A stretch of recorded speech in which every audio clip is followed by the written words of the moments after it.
Nah, itu ngejangkauannya juga lebih mudah. Penyebaran informasinya cepet ya. Iya, penyebaran informasinya cepet. Itu yang tadi gue bilang, banyak gitu konten-kontennya. Tapi masalah yang dipermasalahkan di sini tuh emang media sosial atau enggak ya semacamnya gitu kan bisa jadi kayak pedang berbilah. Bermata dua. Iya, pedang bermata dua. Assalamualaikum warahmatullahi wabarakatuh. Halo teman-teman semuanya. Kembali lagi di Adikarsa. Hari ini kita kedatangan bintang tamu yang bisa dibilang spesial. Nama bintang tamu kita nih sama kayak nama hostnya gitu.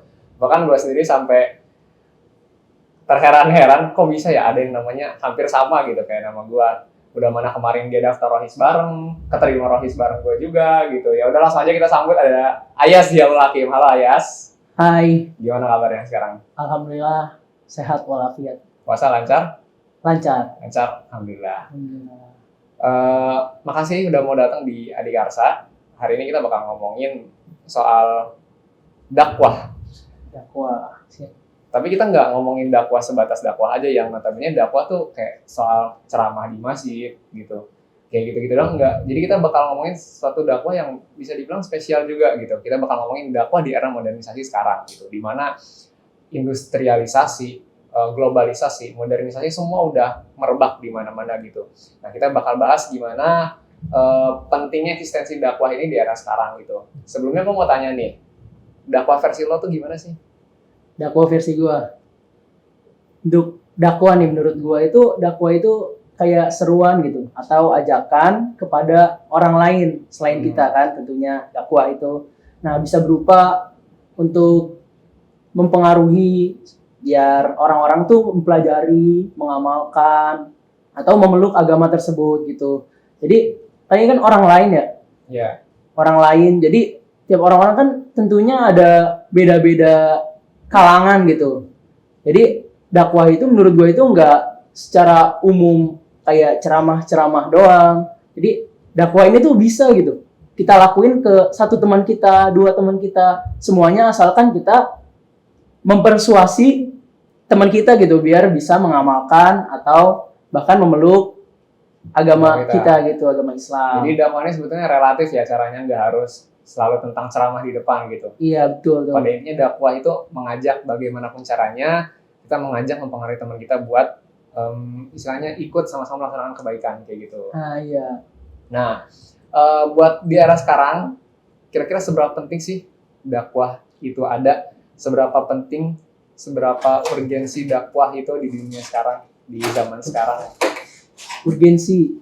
Jadi urgensi dakwah di zaman sekarang itu menurut gua penting banget. Kenapa? Soalnya di era modernisasi, globalisasi, di mana-mana gimana ya? Semuanya itu tersebar dengan begitu cepat gitu. Mungkin dari segi komunikasi kita bisa ngobrol-ngobrol sama orang lain, bisa nge-share video, nge-share pengalaman lain-lainnya. Jadi banyak gitu orang-orang yang menampilkan budaya-budayanya atau kebiasaannya masing-masing di daerah mereka gitu. Jadi bahkan banyak gitu pemuda-pemuda zaman sekarang yang akhir-akhirnya malah terpengaruh gitu. Terpengaruh mengikuti budaya-budaya mereka yang kesannya negatif gitu. Jadi bukannya baik malah jadi buruk. Terjerumus ke kejian, keburukan gitulah. Dakwah ini jadi pembatas ya agar orang-orang lain terutama anak-anak muda zaman sekarang tuh nggak terlalu terjerumus ke budaya-budaya yang ada gitu, budaya-budaya baru yang masuk dan lain sebagainya. Iya, betul. Dengan segala bentuk kemajuan gitu, sama segala hal yang ada di era sekarang, pasti ada dong hal-hal yang bikin dakwah ini jadi terhambat mungkin, ataupun malah bisa jadi lebih pesat gitu karena banyak kemajuan di era sekarang. Nah, kalau buat yang faktor penghambatnya ini kira-kira apa aja sih, Yas? Jadi untuk faktor-faktor gitu yang bisa menjadi ngebantu penyebaran dakwah atau bisa jadi juga bisa ngehambat dakwahnya ini. Jadi kayak yang tadi gue bilang tuh.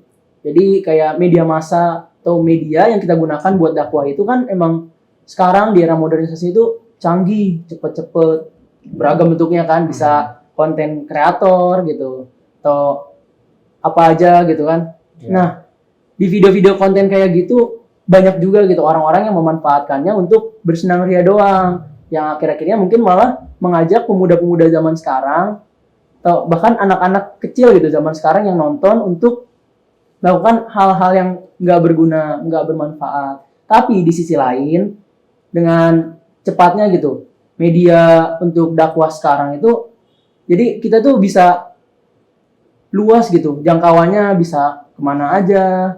Jadi semuanya kan pasti menggunakan perangkat-perangkat gitu kan, kayak HP, laptop, komputer. Nah itu ngejangkauannya juga lebih mudah. Penyebaran informasinya cepet ya. Iya, penyebaran informasinya cepet. Itu yang tadi gue bilang, banyak gitu konten-kontennya. Tapi masalah yang dipermasalahkan di sini tuh emang media sosial atau enggak ya semacamnya gitu kan bisa jadi kayak pedang berbilah. Bermata dua. Iya, pedang bermata dua. Sorry, salah. Bisa jadi bumerang juga ya buat kita. Bisa jadi bumerang juga buat kita. Melalaikan di satu sisi gitu. Nah ini juga tadi ya jadi faktor penghambat buat dakwah, atau mungkin bisa dibilang kalau kata gue emang persaingan gitu.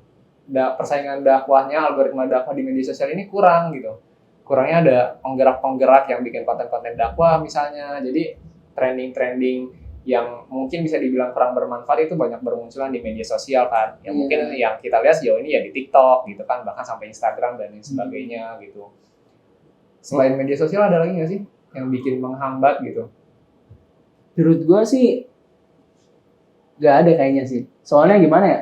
Anak-anak muda zaman sekarang tuh suka banget gitu terlena sama sosial media kan. Bahkan mereka suka mempelajari hal-hal tertentu gitu dari video-video yang mereka tonton. Bahkan kadang-kadang mempraktekannya gitu. Ikut menjadi pendakwahnya mereka gitu yang di sisi buruknya.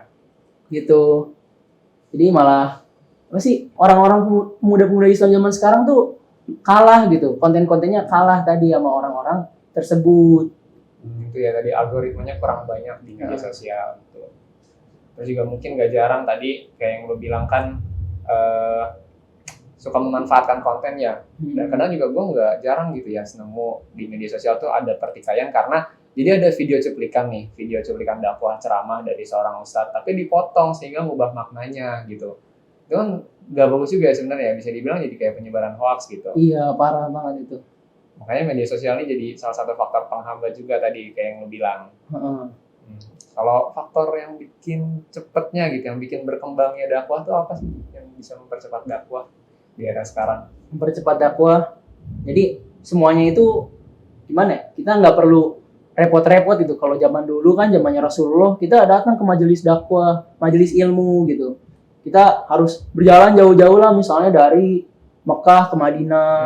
Kita harus usahanya keras banget gitu. Ya, panas-panasan, kaki pecah-pecah gitu kan. Iya. Tapi zaman sekarang itu gampang banget, tinggal bangun tidur misalnya, langsung buka HP, ngelihat gitu postingan-postingan ustadz zaman sekarang yang tentunya kontennya macam-macam gitu. Semuanya tentang Islam, tentang agama, yang mendidik gitu.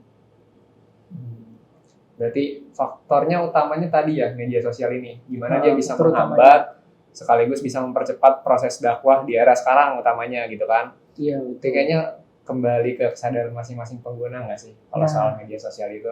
Iya, masalahnya emang menurut gue kayak begitu tuh. Dakwah itu atau maksud gue media sosial nih. Emang tadi dia tuh bisa jadi pedang berbilah dua gitu. Jadi makanya gue gimana ya? Berharap gitu pemuda-pemuda zaman sekarang bisa ya seperti yang gue tadi bilang di awal kan, kita bisa berdakwah, nggak harus kok susah-susah bikin. Kalau misalnya emang kita nggak bisa bikin video gitu, susah bikin konten, nggak punya duit buat peralatan-peralatan gitu, buat ngetik video dan lain-lainnya, kita bisa kok mulai dakwah. Tapi nggak gimana ya, nggak susah itu, cuma tinggal ngingetin teman aja gitu. Kita saling mendidik, saling mengingatkan sama muslim. Sebar reminder gitu ya gampangnya. Iya. Oke. Terus juga di era sekarang nih kan banyak banget tadi budaya-budaya masuk, mulai dari K-pop, J-pop dan lain sebagainya. Itu bisa dibilang sekarang banyak banget gitu, dan nggak jarang orang-orang yang suka K-pop, suka J-pop dan lain sebagainya. Ini jadi satu gebrakan kalau menurut gua. Kalau dakwah itu perlu dikemas secara baik pula gitu. Iya nggak sih? Iya benar juga. Jadi untuk dakwah nih zaman sekarang milenial, orang-orang itu kan kayak apa sih terpengaruh dengan budaya konsumerisme gitu. Jadi kita tuh suka menikmati segalanya, duit untuk beli apa gitu kan, atau enggak butuh hiburan gitu. Anak-anak zaman sekarang tuh butuh healing, butuh yang memanjakan mata, memanjakan telinga juga, pendengaran, indera pendengaran dan semacamnya gitu. Jadi untuk apa tadi? Buat tadi banyak budaya-budaya yang masuk. Nah, ini juga jadi satu gebrakan bahwasannya dakwah juga harus dikemas secara bagus dong, secara spesial. Nah, iya. Jadi gue malah suka gitu sama ustadz-ustadz yang kreatif gitu. Atau bahkan kita bisa ngelihat apa ya, tokoh gitu. Tokoh yang sangat ikonik dalam dakwah di Indonesia. Di mana-mana kita pasti selalu kenal dia gitu. Beliau di mungkin pelajaran IPS dari SD pun sampai SMP udah diajarin gitu. Nah, ini Sunan Kalijaga Oh gitu. iya, pasti. Nah, beliau ini kan sangat kreatif tuh. Jadi dia tuh malah targetnya itu kan sulit tuh. Orang-orang Jawa zaman dulu kan, waduh, adat istiadatnya kental Kental gitu. banget. Budayanya sangat solid lah gitu. Sangat keras. Jadi beliau ini entah bagaimana caranya dengan kekreativitasannya dia, dengan melihat situasi dan kondisi yang ada gitu. Dia tuh adaptif gitu. Jadi dakwah itu harus bersifat adaptif. Tapi juga Menyesuaikan ya. menyesuaikan zaman, menyesuaikan dengan kalangan-kalangan yang ingin kita ajak dakwah gitu. Jangan sampai kita ngedakwahin pemuda-pemuda zaman sekarang dengan cara yang membosankan. Mungkin bisa disajikan dengan video-video yang asik gitu. Mungkin apalagi zaman-zaman sekarang nih kan pemuda kan malas banget yang ngelihat video yang lama banget durasinya. Nah, itu mungkin solusinya kita bisa menyajikan video dengan cara menciptakan video Islami, video edukasi yang singkat gitu. Kayak One Minute Booster dan lain-lain ya. Nah, gitu. iya itu. Keren sih, bagus. Berarti metode dakwah yang bisa diterapin di zaman sekarang sebetulnya banyak banget dong. Mulai dari pendekatan secara persuasif tadi kayak yang lu bilang, terus juga media-media dimanfaatkan untuk jadi platform dakwah kayak misalnya gitu kan. Nah, tapi kan anak muda sekarang ini nggak bisa ya dikasarin gitu. Maksud gua buat anak-anak muda sekarang tuh banyak banget istilahnya bermunculan istilah health mental issue gitu. Jadi yang anak muda kayak dikit-dikit disenggol dikit, dikasih tahu dikit, ngerasa aduh kayaknya gua salah gitu. Aduh kayaknya gua nggak pantas atau mungkin segala macamnya, merasa dirinya tuh rendah gitu ketika digituin. Nah, persuasif yang tepat menurut lo nih gimana buat anak-anak muda zaman sekarang yang mungkin tadi kayak yang gue bilang punya health mental issue gitu, yang kalau disenggol dikit down mentalnya gitu. Dan kan nggak mungkin juga kita pakai metode dakwah yang kayak zaman-zaman sebelumnya yang notabene ceramah doang isinya, ngebosenin, teriak-teriak misalnya, mengobar-ngobarkan semangat, takbir dan lain sebagainya. Kalau sekarang kan anak muda nggak suka digituin ya istilahnya. Iya benar.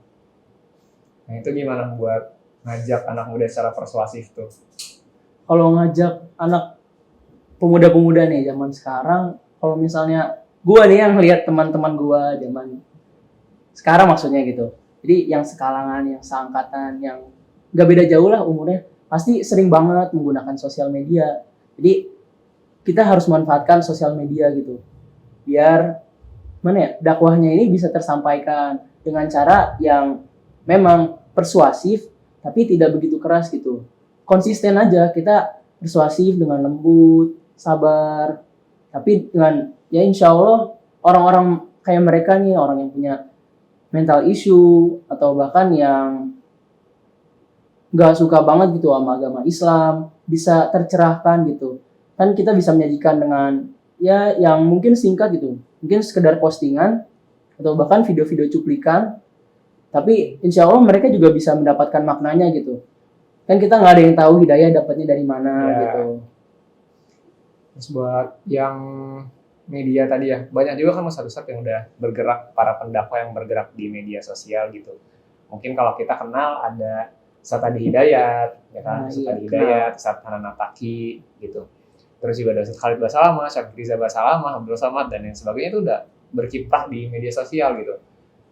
Buat lo nih, style dakwah yang paling ngena gitu buat lo, yang paling lo suka dari para pendakwah yang ada di media sosial siapa? Kalau gua nih suka banget gitu sama salah satu tokoh nih. Jadi dia pemuda gitu. Siapa tuh? Ini Husain Basyaiban gitu. Kenal Oh nggak? iya, tahu Nah, tahu. jadi gue suka gitu dia memanfaatkan TikTok. Jadi dia menciptakan video-video edukatif yang emang durasinya nggak terlalu panjang gitu. Tapi membahas mungkin satu persatu gitu permasalahan-permasalahan yang ada di dunia ini, permasalahan hidup gitu. Nggak harus tentang agama, mungkin ada tentang masalah kehidupan yang disangkut pautkan dengan agama gitu. Jadi mana ya, kita bisa apa sih namanya mengaitkan Iya. biar orang-orang tuh yang sering banget yang kayak punya tadi health mental issue, dia tuh bisa dapat gitu solusi dari kita dari sisi Islam. Semoga dia tercerahkan gitu. Nah, habis itu gimana ya kalau misalnya pendakwahnya itu dari pemuda itu kesannya emang beda gitu. Ya Emang kayak dia seolah-olah merasakan apa yang kita rasakan ya nggak sih? nah, bener. Soalnya dia tuh emang pemuda gitu pada dasarnya. Dia kurang lebih sama gitu. Kan kita satu generasi, kita kurang lebih merasakan hal yang sama lah, masalahnya kurang lebih sama gitu. Jadi gimana ya? Apalagi juga pembawaannya gitu. Pembawaannya pasti kayak zaman now banget gitu kan, Nggak enak. kaku ya gitu Heeh. istilahnya. Juga waktu itu gue lihat kontennya Husain Basyaban tuh asik-asik, dan ada satu konten yang paling gue inget. Jadi dia bahas bagaimana styling rambut anak-anak zaman muda, dan ternyata kalau gue lihat di kontennya dia ini itu ada kondisi di mana ketika itu Rasulullah SAW itu rambutnya belah dua gitu. Jadi secara gak langsung kan memotivasi ya, dalam artian mencerahkan juga buat anak-anak zaman muda anak-anak muda di zaman sekarang gitu. Iya. Kalau ternyata Islam tuh nggak sekaku itu gitu, nggak semonoton itu, banyak cara, banyak hal yang bisa dieksplor lebih, tapi itu tetap dalam syariat, gaul tapi tetap syari ya kan. Nah, Dan disitu jujur gue ngerasa kayak oh Rasulullah aja belah dua gitu. Jadi ternyata tren-tren rambut belah dua ini mungkin yang dipelopornya tuh harusnya bukan dari opa-opa Korea ya kan, Iya. tapi dari Rasulullah gitu. Dan anak-anak muda harus tahu ini gitu. Kalau Rasulullah juga pernah rambutnya belah dua. Nah ini kan kalau berarti kalau ngikutin Rasul juga sunnah ya katanya kan. Iya, betul. Insya Allah dapat pahala. Hmm. Dan gak jarang satu-satu yang jadi punya pendekatan dengan anak muda juga ya kan. Iya, Kayak betul. Hanan Ataki gitu. Jujur kalau gue suka banget Hanan Ataki ya. Kenapa tuh? Gimana? Karena bersahabat banget, suaranya lembut, terus juga cara penyampaiannya itu enggak apa ya istilahnya, mungkin enggak ribet, enggak memaksa juga. Jadi dia beliau ini lebih kepada manajemen kolbu, manajemen hati kalau menurut gua. Nah itu gimana beliau ini selalu ngasih solusi terhadap masalah-masalah yang kita hadapi, mulai dari galau atau mungkin kesulitan buat maafin orang dan sebagainya. Itu jujur gue suka banget. Sama Adi Hidayat ya nggak sih? Adi Hidayat. Beliau ini luar biasa kepintarannya. Tuh kalau udah bahas dalil kan, surat ini, ayat ini, halaman sekian, barisan paling kanan sebelah atas, segala macam. Wah itu jujur keren banget. Ngupas sesuatu tuh selalu tuntas gitu. Dan mungkin gue juga yang ada minat sedikit ke akademik, rasanya keren banget beliau ini gitu. Jadi kayak terinspirasi ya, pengen jadi orang yang cerdas di agama tapi juga akademik gitu. Keren banget bagaimana beliau mengupas suatu hal secara tuntas, mulai dari awalnya, dari definisi-definisinya per kata dalam ayat Al-Quran gitu. Jujur itu keren banget buat gue. Jujur keren banget.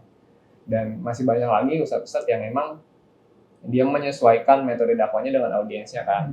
Kalau kita lihat mungkin Ustadz Abdul Somad, karena kebanyakan audiensnya mungkin para orang tua gitu, orang-orang yang udah lebih tua dari kita berumur, ya penjelasannya nggak seribet Ustadz Adi Hidayat gitu kan. Iya benar. Kami tinggal ngasih tahu ini boleh, ini nggak boleh gitu. Kalau Ustadz Adi Hidayat kan karena mungkin audiensnya juga luas gitu, anak-anak muda juga termasuk di dalamnya, dimunculkanlah intelektualnya, isi kepintarannya, kejeniusannya di situ, biar gimana anak-anak muda atau mungkin audiens-audiens yang lain terpengaruh, wah keren gitu bisa sehebat ini, penjelasannya lugas, jelas, pokoknya top banget. Sama juga dengan Ustadz Hanan Ataki yang target audiensnya anak-anak muda ya kan.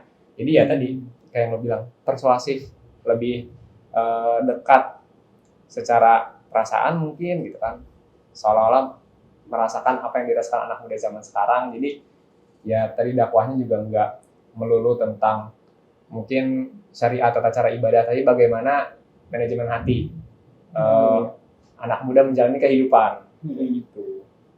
Oh iya, habis itu juga kan ada ya pendakwah gitu yang emang baru ingat nih gue, emang nggak lewat media sosial tapi bisa mendidik anak-anak gitu.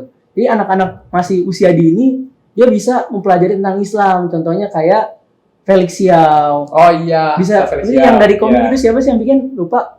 Yang mana? Yang komik Muhammad Al-Fatih, Dracula. Oh, Saif Muhammad Isa. Saif Muhammad Isa. Itu juga bagus sih. Dakwahnya nggak cuma lewat media sosial gitu. Iya. Gimana dia berkarya kan. Lagi anak-anak kan suka ngelihat komik gitu ya, baca-baca komik pas masih kecil, apalagi pas zaman-zaman SMP tuh, SD kelas 6. Sering banget gue juga baru baca tuh komik Muhammad Al-Fatih atau enggak karyanya siapa sih? Felix Xiao juga, Ustadz Felix Xiao. Ini The Chronicles of Ghazi itu gue ikutin. Oh iya. Itu gue suka gitu. Jadi di The Chronicles of Ghazi ini tuh nyeritain tentang emang ada cerita Islam tapi ditambahin fiksi-fiksi juga biar anak-anak muda itu suka gitu. Anak-anak yang suka baca novel, suka-suka dunia fantasi. Ada pokoknya mungkin ada cerita-cerita, ada monster tambahan gitu. Misalnya kayak ceritain ada raksasa, padahal kan nggak ada di dunia nyata ya, tapi kan kita orang-orang yang suka fantasi, mungkin anak muda yang suka menghayal gitu. Suka gitu sama novel-novel kayak gitu, buku-buku komik-komik kayak Muhammad Al-Fatih ini. Ya makanya keren banget. Bahkan tadi gak cuma anak-anak, sebetulnya kita juga suka ya kan. Iya benar. Kita pun ikut baca, ngikutin gimana series komik Muhammad Al-Fatih itu sendiri gitu. Terakhir chapter berapa sih? Muhammad 7 ya? Al-Fatih. Iya kalau 7 ya. 7 ya terakhir kalau baca tuh. Itu seru banget, mainin visualnya, gambarnya juga keren banget, gak main-main. Nah ini juga jadi salah satu pembuktian sesuai yang lo sampaikan tadi ya. Dakwah tuh nggak melulu tentang ceramah di depan. Nah betul tuh, itu pikiran kuno gitu. Nah, caranya banyak gitu, karena di zaman sekarang dakwah juga harus adaptif, ya kan? Harus Iya, bisa menyesuaikan. Nah, tapi gini ya, kadang ada nih, utamanya anak muda juga di zaman sekarang kadang bilang, lu mah Islami banget gitu, nggak asik lu, gitu kan? Ngapain sih sok suci lu, gitu kan? Segala macamnya stigma-stigma yang sejenis yang dilontarin sama anak muda. Kalau dari lu nanggepinnya bagusnya gimana?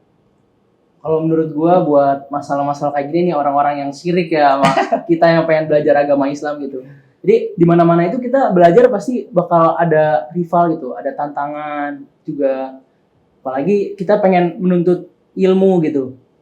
Coba aja kalau misalnya kita belajar nih, kita jadi orang pintar gitu, ranking 1 di kelas. Pasti ada aja orang yang syirik ya. Iya. Ada orang-orang yang nggak suka sama kita gitu. Tapi kita tuh harus tetap istiqomah.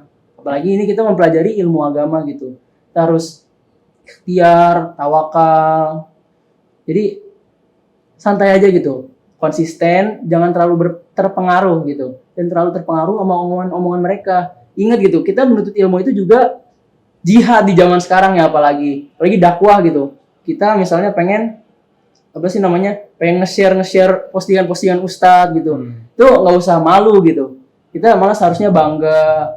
Soalnya satu postingan yang kita share aja itu sangat berarti. Insya Allah dapat pahala gitu. Bayangin kalau misalnya ada banyak orang gitu, banyak pemuda teman-teman kita yang bisa ngelihat postingan-postingan yang kita share. Tentunya kita pasti bakal dibalas dengan pahala yang nggak sedikit dong. Ya, belum lagi kalau kita share, orang lain ngeliat, di-share lagi sama orang itu kan, itu. kita vlogernya gitu kan, amal jariah ya, insya Allah pahalanya jadi lebih banyak gitu. Nah, jadi gitu teman-teman tadi ya, kita bisa manfaatkan segala bentuk kemajuan dan perkembangan yang ada di zaman sekarang buat gimana kita bisa mensukseskan dakwah ini.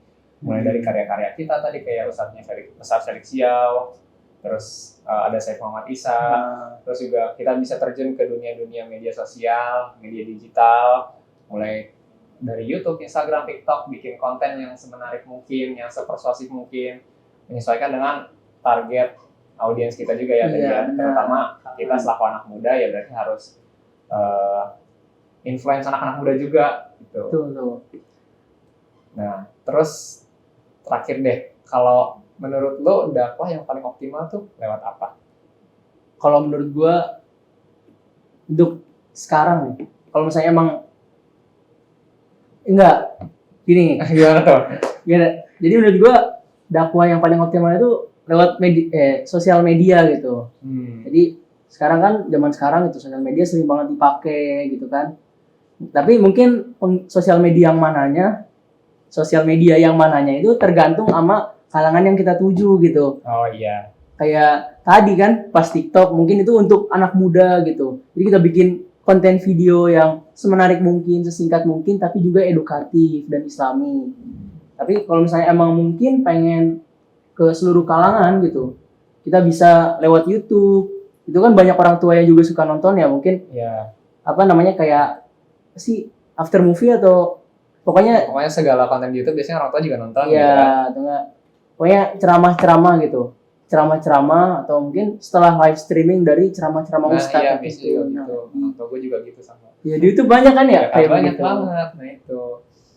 Mungkin kalau menurut gue yang paling optimal ya lewat keteladanan. Oh iya. Ya sebenarnya yang lu juga benar gitu. Tapi kalau buat gue dari keteladanan, kenapa? Karena sebagai anak muda gitu, punya banyak teman dari berbagai latar belakang, sikap, kepribadian. Ya secara umum tadi memang semuanya nggak suka dipaksakan gitu, nggak suka disuruh-suruh buat ayo kamu sholat, ayo kamu ngaji dan lain sebagainya.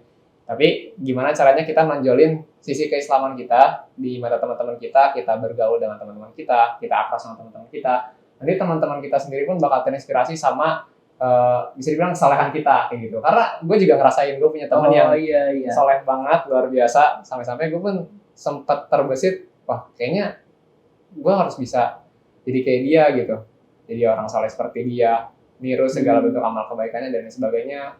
Nah, gue rasa dari keteladanan inilah gitu. Jadi kita pun nggak secara langsung, dalam artian nggak langsung nyuruh orang buat berbuat kebaikan, tapi gimana kita mencontohkan orang lain terinspirasi sama kita kayak gitu.